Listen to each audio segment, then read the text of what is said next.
मुझसे कोई उम्मीद मत रखना।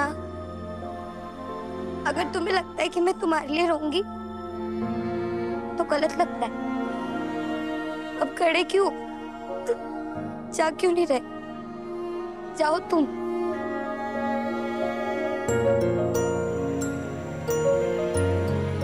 तुम्हारी दोस्ती, तुम्हारा प्यार, तुम्हारा विश्वास और तुम्हारा साथ, सबके लिए आभार नीमा।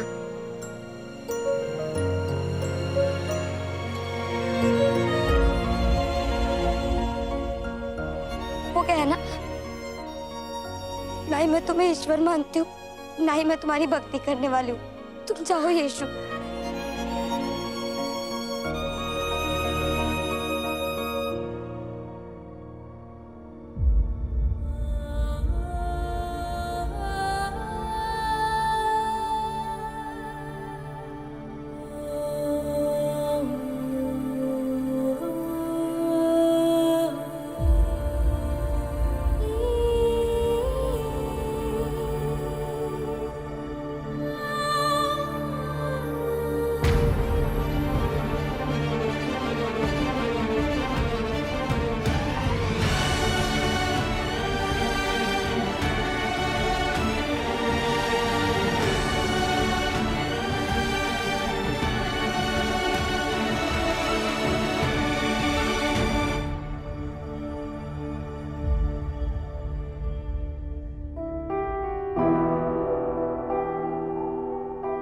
हमारा यीशु जा रहा है ताकि वो फिर से लौट आए। अगर वो जाएगा नहीं तो लौटकर कैसे आएगा?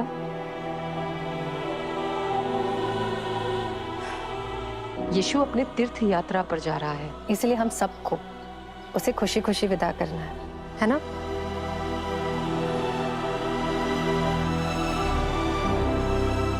आज का भोज हमारी तरफ से सबके लिए, और हाँ, कोई भी रोएगा नहीं, समझे? जी ताई जी।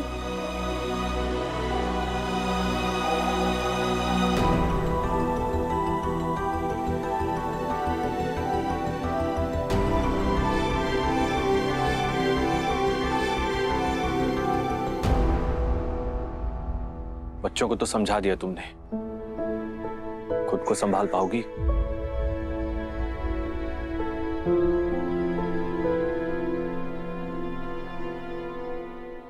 संभालना ही पड़ेगा। ये परम सत्य है कि कोई भी माँ ये नहीं चाहेगी कि अपने बच्चे को अपने गोदी से उतारे, लेकिन बच्चे को अपनी यात्रा खुद के पैरों से शुरू करनी होती है। बचपन में यीशु पर जब खतरा मंडराता था तो उसे गोदी में लेकर भागती थी।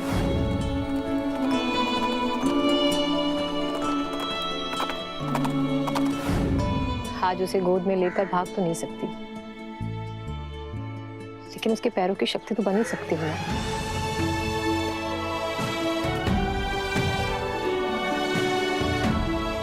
सही कह रही हो तुम।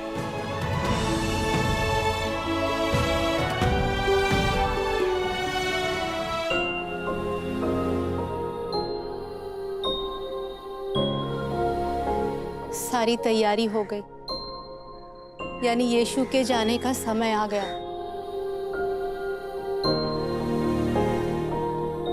यीशु, क्या कर रहे हो? मैं कर लूंगा माँ। जानती हूँ तुम सब कुछ कर सकते हो।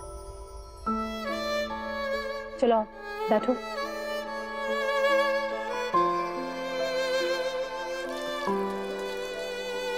देती है जन्म संतान को माँ, ये बात तो जग कहता आया।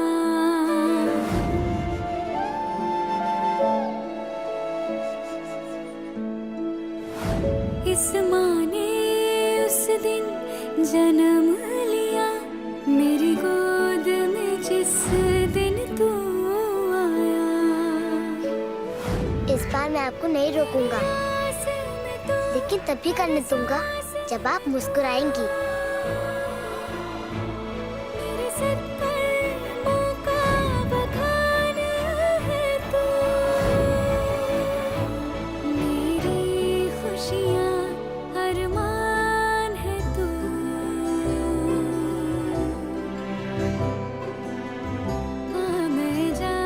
याद रखना, रोज पैर धोकर ही सोना। पैर धो के सोने से नींद अच्छी आती है।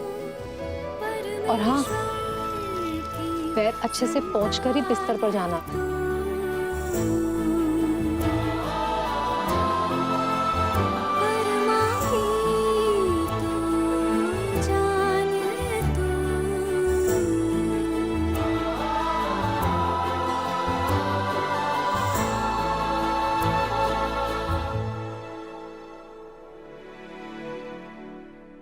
तुम पूरी तरह से तैयार हो। चलो आओ, सब लोग हमारा इंतजार कर रहे होंगे।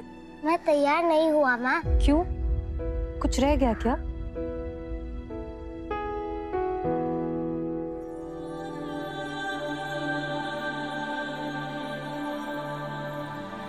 आज मेरी जिंदगी का इतना बड़ा दिन है, तो मैं अपनी माँ के आशीर्वाद के बिना कैसे तैयार हो सकता हूँ।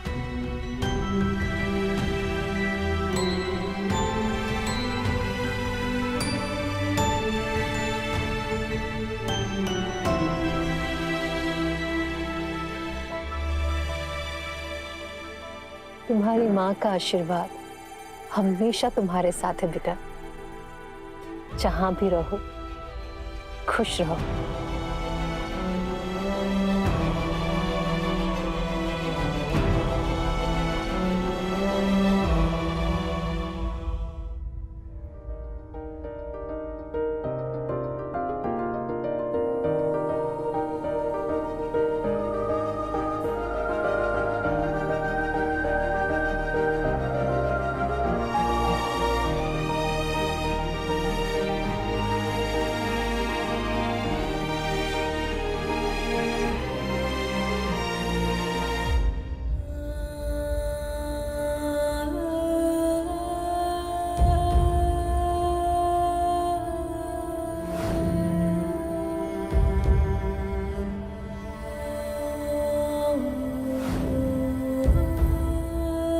चलिए अब हम भोज शुरू करते हैं।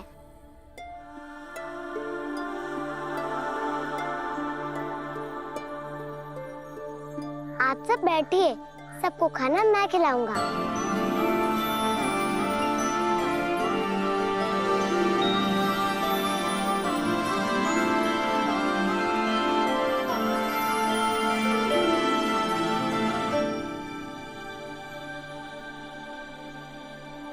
अब तो भोज अगली बार ही हो पाएगा भाई साहब। क्या मतलब? यीशु अपने हाथों से हम सबको खाना खिलाएगा।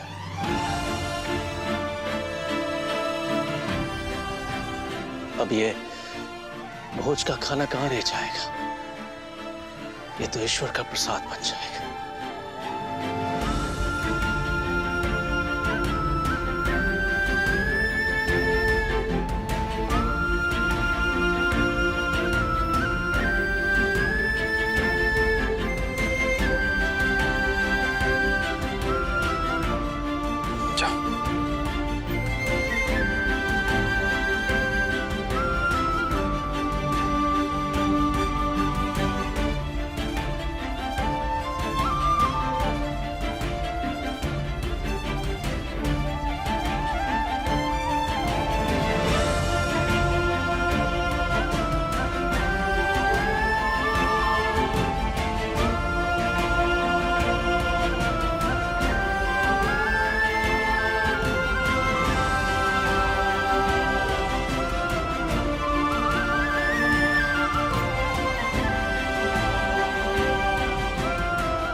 मैं तुमसे वादा करता हूँ यीशु कि पूरी जिंदगी मैं तुम्हारे बताए रास्ते पर चलूंगा।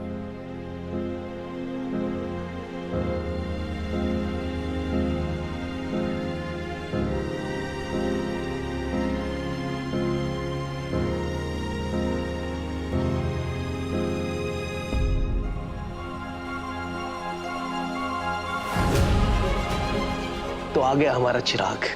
स्वागत है तुम्हारा।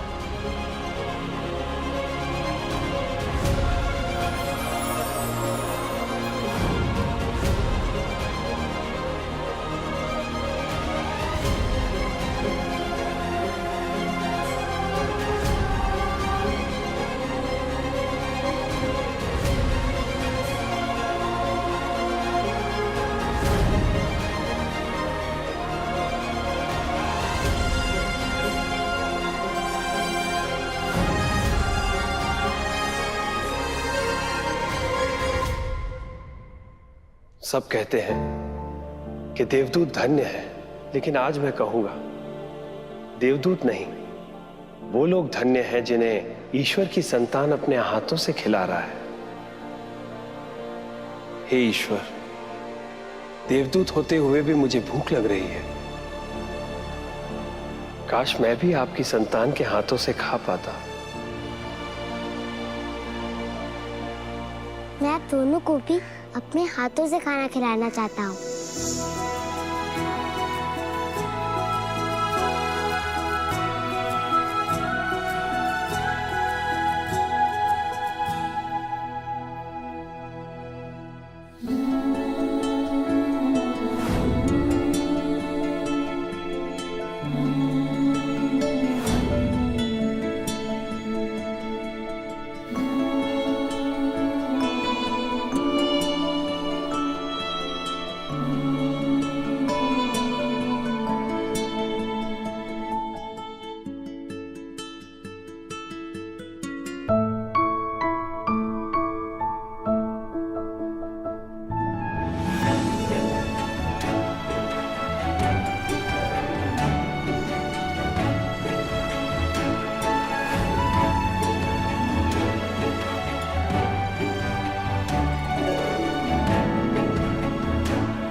मैं जानता हूँ कि आपके मन में क्या सवाल उठ रहा है। मैं परमपिता परमेश्वर को साक्षी मानकर कहता हूँ कि आप इस संसार के बहुत अच्छे पिता हैं। परमपिता परमेश्वर ने खुद आपको मेरे पिता के रूप में चुना है और ये चुनाव कभी गलत नहीं हो सकता। एक समय ऐसा भी आएगा जब मेरी इस यात्रा के दौरान आप दोनों को मुझसे जुड़ना होगा।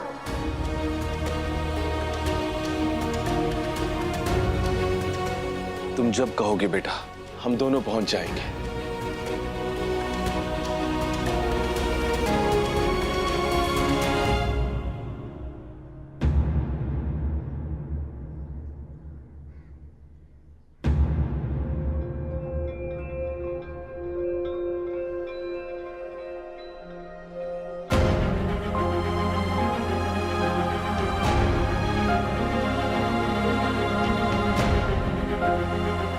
मत जाओ यीशु, हमें छोड़कर मत जाओ। हम कभी नहीं जाने देंगे तुम्हें, कभी नहीं जाने देंगे यीशु। माँ के मुख से निकली बात परमेश्वर के संदेश के बराबर है। उन्होंने कहा कि मैं वापस आने के लिए जा रहा हूँ, जाऊंगा नहीं तो आऊंगा कैसे।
जब तक के संसार में प्रेम और करुणा है, तब तक जब भी आपका यीशु जाएगा, लौटकर आएगा जरूर। जब तक इस संसार में करुणा और प्रेम है, तब तक जब भी आपका यीशु जाएगा, लौटकर आएगा जरूर।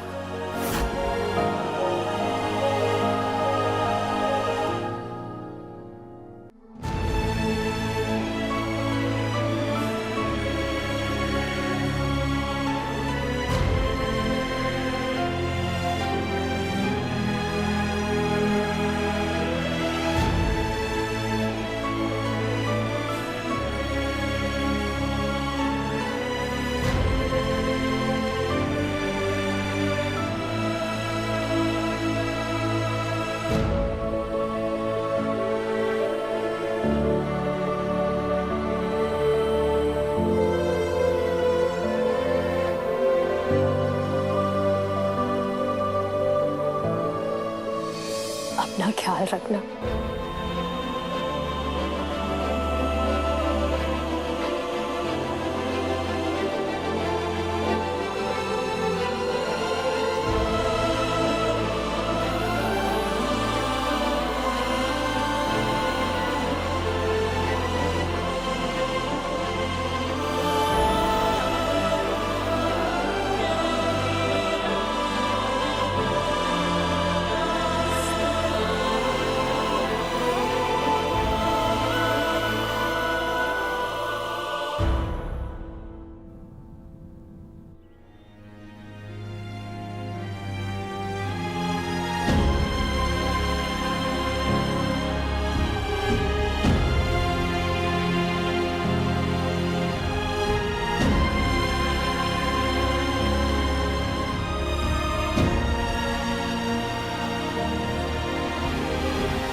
यीशु!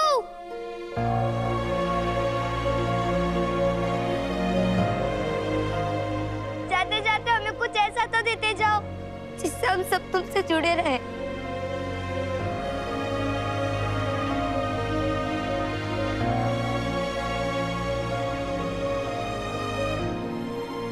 अगर मन में प्रेम और करुणा हो और होठों पर परमपिता की प्रार्थना, तो समझ लो यीशु हमेशा तुम्हारे साथ है।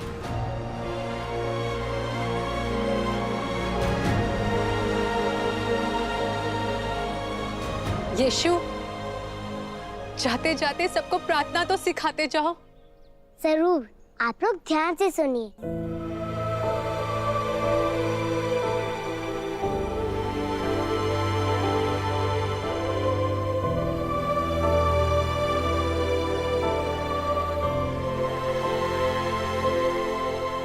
हे पिता हमारे, आप जो स्वर्ग में हैं, आपका नाम पवित्र माना जाए। आपका राज्य आए। आपकी इच्छा जैसे स्वर्ग में पूरी होती है, वैसे ही पृथ्वी पर पूरी हो। हमारी रोज की रोटी आज हमें दे, और जैसे हम अपने ऋणियों को क्षमा करते हैं, वैसे हमारे ऋणों को क्षमा करें। हमें परीक्षा में ना डालें, परंतु बुराई से बचाएं, क्योंकि राज्य, पराक्रम और महिमा सदा आपके हैं। आमीन। आमीन।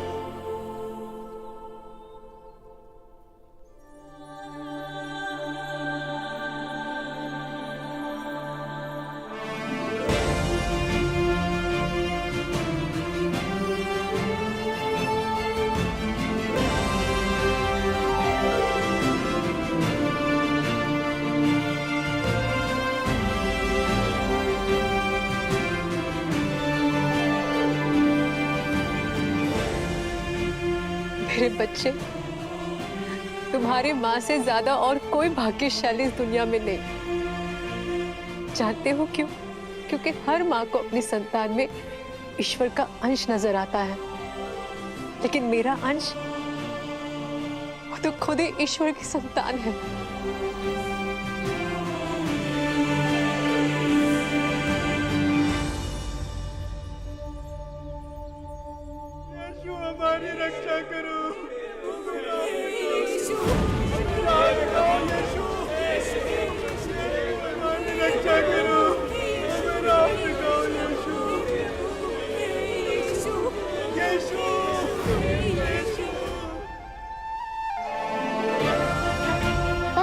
सी प्रतीक्षा और मैं आ रहा हूँ।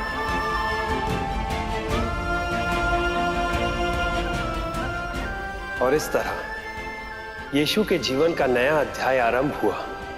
18 साल तक यीशु ने संसार से बहुत कुछ सीखा, विद्वानों के बीच रहकर आत्मविश्लेषण किया और 18 साल बाद संसार में वापस आके सभी को ईश्वर की राह पर चलने का रास्ता दिखाया। सभी के पापों का बोझ वो खुद पर लेके सूली पर चढ़ गए। धन्य है वो लोग जो इस युवा मसीहा की यात्रा के साक्षी बने।